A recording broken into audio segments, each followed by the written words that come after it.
In this video, I'll show you to make this entire house illustration only using Figma. Before you start any illustration, the first thing that you want to do is look for inspiration. In this case, I went on Google Images and looked for pictures of modern Scandinavian houses. I also wanted to add in what the landscapes in Scandinavia look like. This will help frame the context to where the house is located. You'll also want to include in your inspiration some stylistic references. In this case, I found some cool looking houses on Dribbble. In this house illustration by DK&G, I loved how they were able to tie the style of the background and the house together. What I really like about this blue and yellow example is how sharp the contrast is between each side. I also like how they use an accent color for the windows. Once you've found enough inspiration, the first step is to work on your color palette. Colors show emotion and feeling, so it's important to consider what you want your illustration to represent. For my colors, Now, I'll make the shapes for the right side, very warm tone color palette. For my shadow, I used a warmer purplish blue color, so that way it still complements the other tones better. Ultimately, when choosing colors, make a gradient. That way you can make sure all the shades that you've chosen are blending in together properly. We'll also use this gradients as tints and shades for creating atmospheric depth later on, so make sure you have this thought out.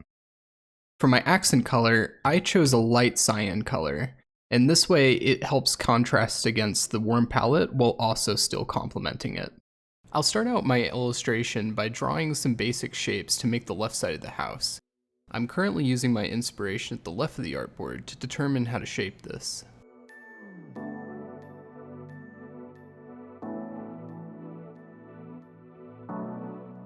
I'm currently using the slope of this roof as a reference for the angle of the triangle shape in our roof.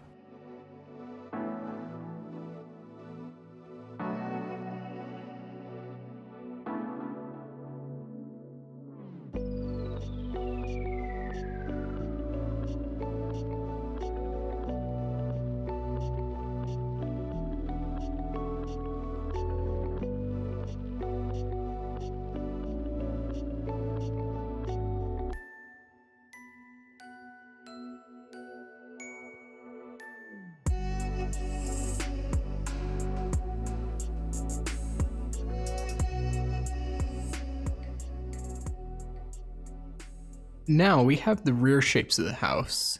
I'm just going to apply our color palette that we've created to these basic shapes. For my front side of the house, I'm going to want to use my highlight color. So I'm just going to hit I to open the eyedropper tool, and I'll select this highlight color and bring this to the front.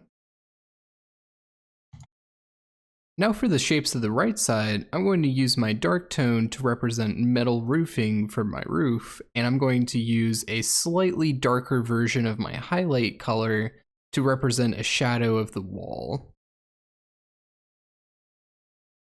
I'm going to press I again to open my eyedropper tool, and I'm just going to select down here at the gradient and find a good level that makes it look like it's a shadow of the same wall.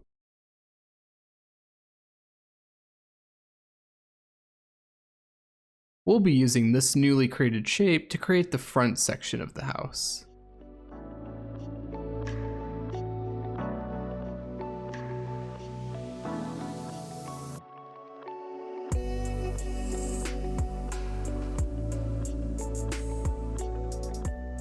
And now I'm going to use the pen tool by hitting the P key on the keyboard. And I'm just going to make sure this is aligned up to the anchor point that we created.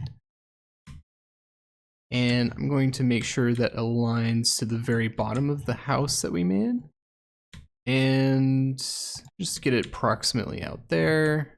And just connect it to the last anchor point. And now we can move this using the V selector tool back out here until the red line snaps. Now I'm just going to double click on this, hit the pen tool, the P, click on there, and I'm just going to connect it back. And now we can just remove the stroke, add a fill, and hit the eyedropper tool or the I key. and select the right hand side of the wall.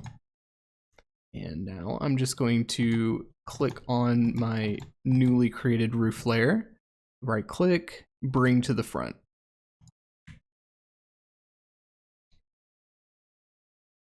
And now you can see like it looks that these two shapes are combined together.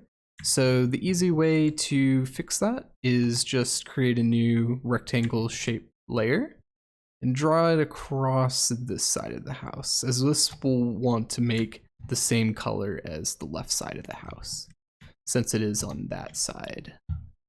And all we have to do is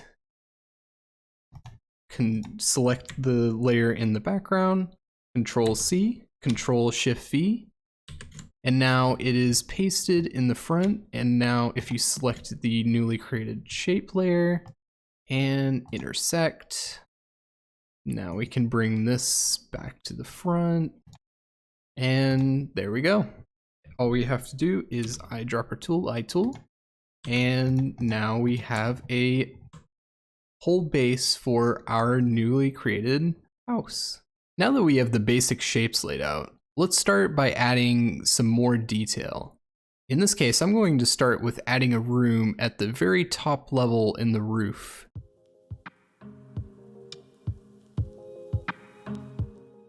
I'll start out by drawing a rectangle to represent the side of the house. And just select these anchor points and drag it down.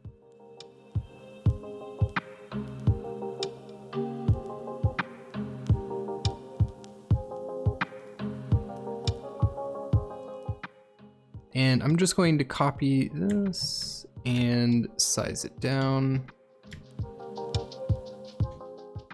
And just flip it around. And have it snap in the middle.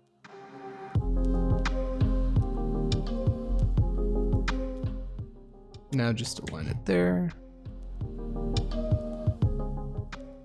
I'm gonna cheat a little bit and make sure it just lines right.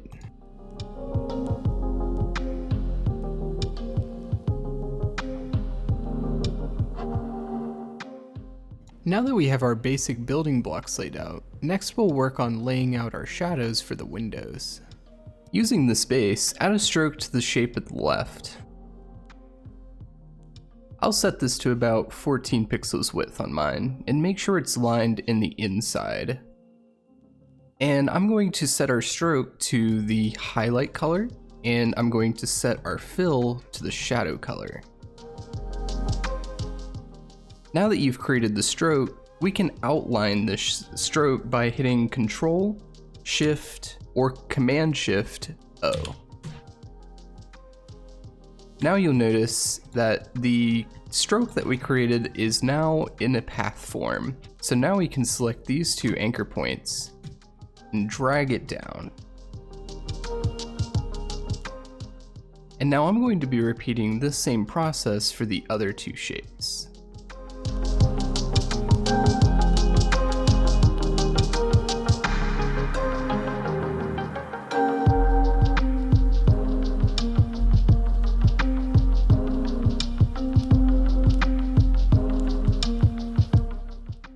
For this shape, I'm going to also align this to the left side and the bottom side.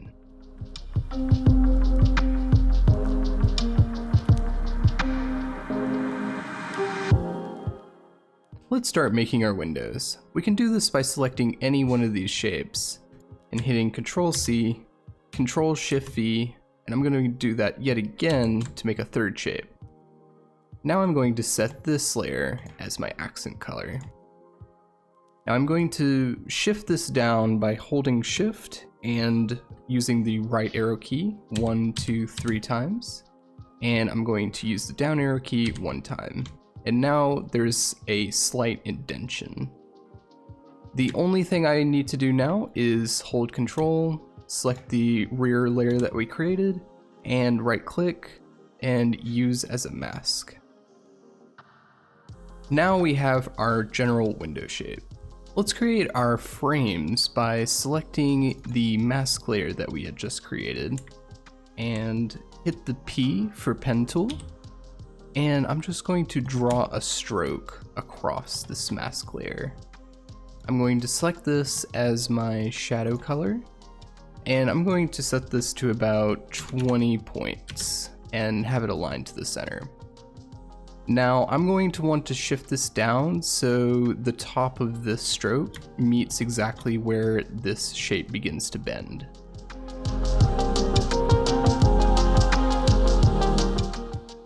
Now I just have the other two strokes to finish.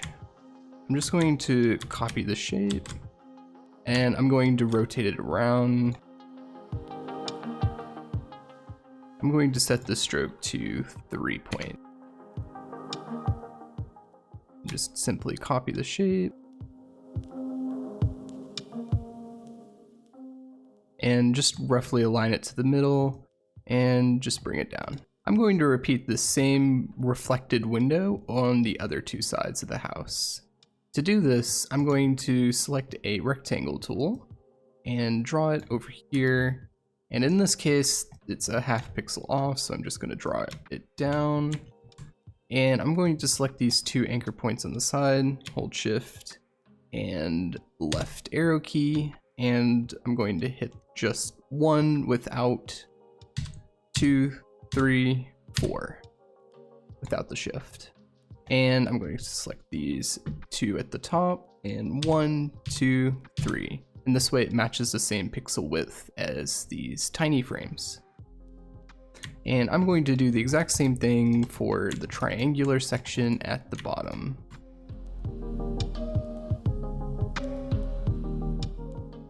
Control X, and holding Control, I'm going to make sure that I'm selecting this shadow layer, Control V, and now it's pasted it behind this shape.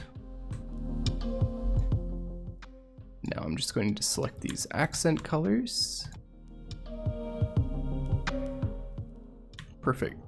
Now let's add the window shine. To do this, I'm going to select these rectangles, holding Control, Control C. I'm going to paste it over here, Control V. I'm going to move it around and also consider what it would look like in the bottom. I'm going to expand this down just a little bit.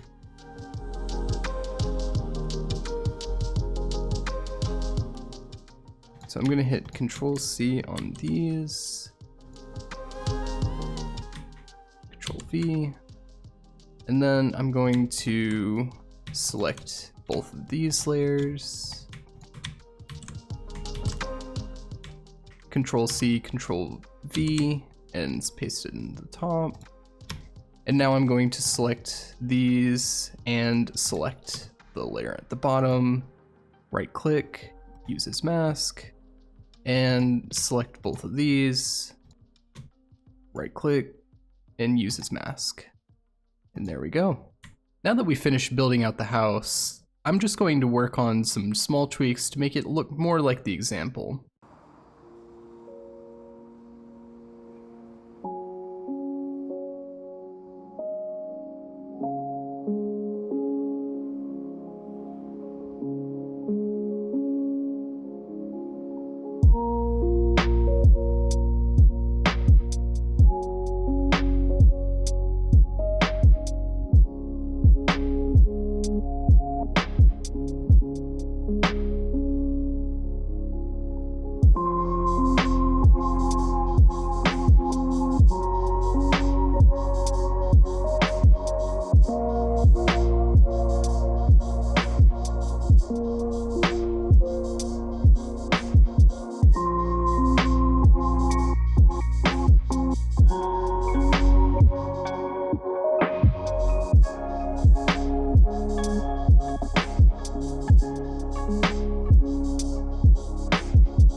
that we've finished tweaking our house, the last step is to add the small details such as the lines, the chimney, and the balcony.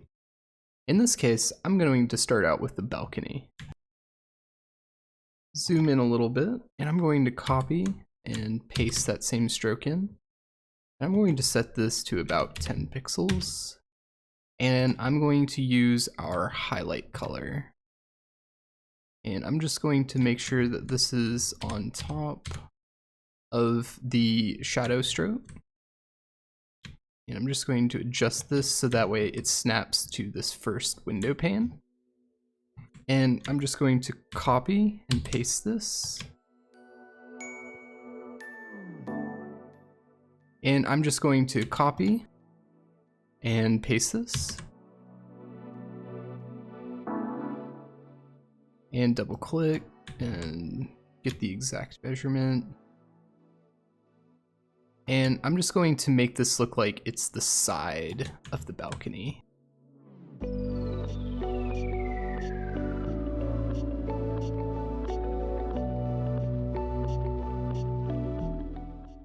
So I'm going to select the shadow highlight wall. And there's the balcony. I think I might actually make this 14.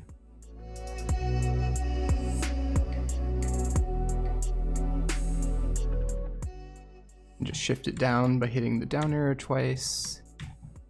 And there we go. For the next step, I'm going to be making these metal line representations in the roof. The way that I'm going to do that is I'm just going to select the roof at the very top, and you can either use the line tool or the pen tool. In this case, I'm just going to use the line tool. And I'm just going to draw lines across this roof. So the color I'm going to set these strokes at is a slightly darker tone. We don't want too much contrast going on, so I'm going to make sure to keep it balanced. So I'm going to leave it at this darker tone, right about there. Maybe even a little bit darker. And I'm going to set this at 2 pixels. And I'm just going to simply copy and paste this. And the reason I'm pasting it up and down is so that way I can use the tidy lines and make sure it's all evenly spaced. And there we go. Now simply all we have to do is just expand it out so that way it fits the entire roof shape. And we can adjust this accordingly. So I want to make sure that there's enough space here that it looks like it's exactly aligned. So I'm making sure that this space is equal to this space, and then this space is equal to this space.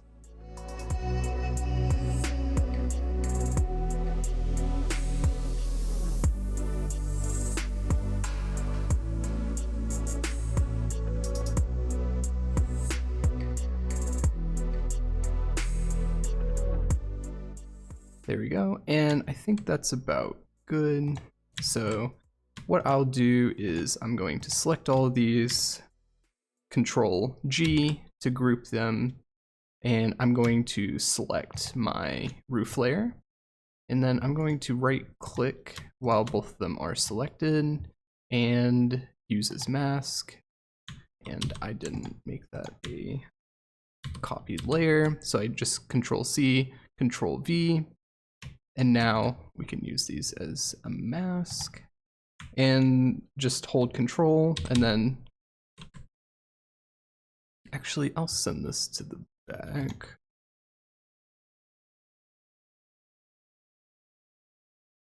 There we go, and you can hold Control, and if you hold Control and the square brackets, you can actually move these layers up and down. So just by holding it, you're able to control it. In this case, I need to move that back over there. And there is the top lines finished, and now it's all that's left is the bottom roof. So I'm going to Control C, Control V, and I'm going to add those there as well. In this case, this roof is quite a bit shorter, so I think 3 lines should be enough. So I'm just going to delete that last line, and I'm going to repeat the same process. Make sure you Control C, Control V, that roof layer, and now we can use them as a mask. Perfect. Now the last step is to add the chimney. To do that, I'm going to go over to my shape and rectangle, and I'm just going to draw a very small chimney. You don't want to go overboard with this because it could ruin the whole piece if it's way too big. You want it to be relatively small so that way people have a point of reference to see how big the rest of the house is. And we've successfully built our house. In the next video, we'll continue by making the landscape and the rest of the landing page elements. Make sure to like the video if you enjoyed it, and subscribe and hit the bell to get notified for more videos like this to come.